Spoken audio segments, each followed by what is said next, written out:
Creating some integrity with the character over the years. I mean, that was challenging. You know, normally when you do a movie, I always like it. It's like a sprint. You kind of put blinders on. You just kind of go as fast as you can, and you gather momentum from day to day. I'm usually much better at playing a character 6 weeks into a shoot than I am in the first day. And this was like a continual first couple days.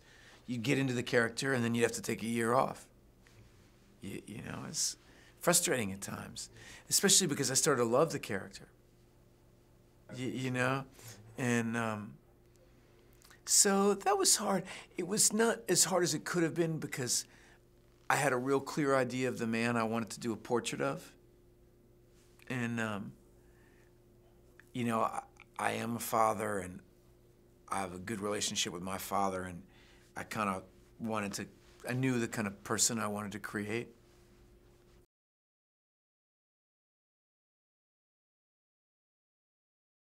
Try to put as much of myself as possible into these things without getting in the way of, you know, the story.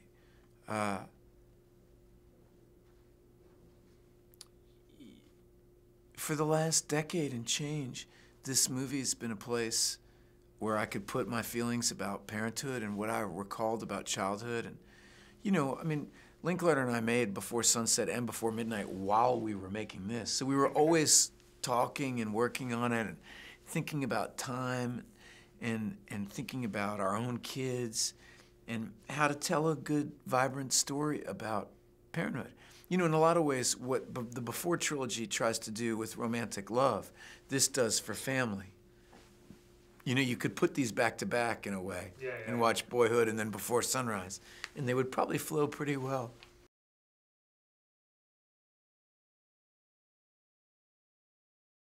For me, the most emotional moment wasn't one that I was in.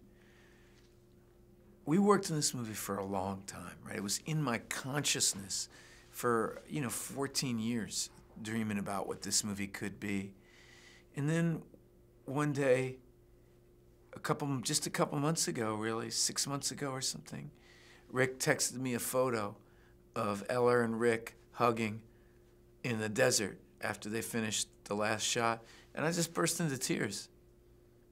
You know, it was all this work. I wasn't there for the last scene. But all this work, all this thinking, you know, went into this 2.5 hours of celluloid.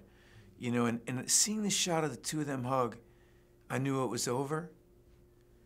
And it was a melancholy moment.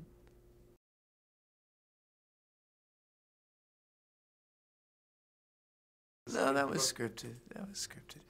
We knew that in a lot of ways that was we knew that we're figuring out how to end the movie, and we knew that it's beautiful watching time pass, but what's the point? I mean, there's a larger thing happening, and that's what's so frustrating about our lives is that none of us know why we're born. You know, I mean, it's this amazing riddle, really, that we choose to ignore most days. And young people sometimes have the audacity to ask the question, you know. But yeah, that's one of my favorite moments too.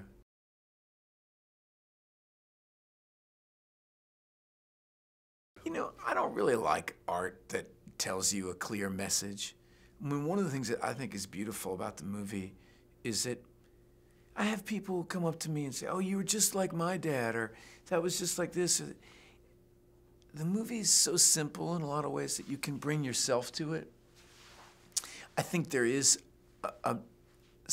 there's something at work there about enjoying the passing of time. You know, I mean, that's what it's, you know,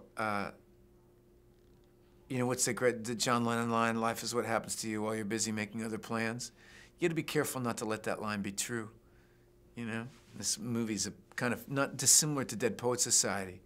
It's a beautiful, you know, right at the very end, they do a little riff on Dead Poets there where she says, you know, they say, you know, you're supposed to grab the moment, seize the day. And she says, I think the moment grabs us. It's beautiful.